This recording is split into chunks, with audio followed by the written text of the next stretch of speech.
channel. Today I'm gonna show you how to remove background noise with Filmora. Let's get started.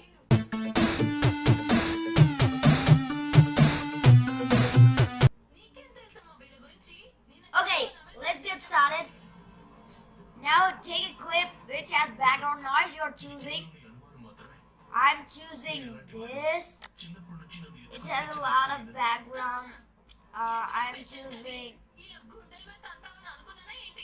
I will choose this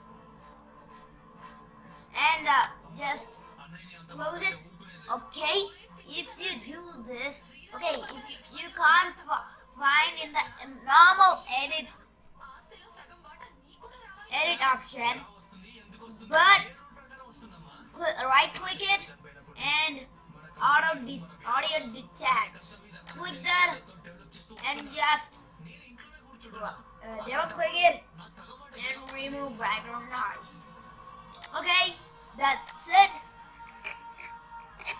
Okay, this he'll talk very robotic, so go to this default customize.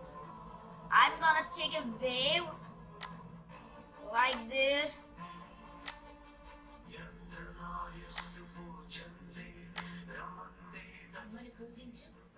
That's it. Okay, then it's over. Like that.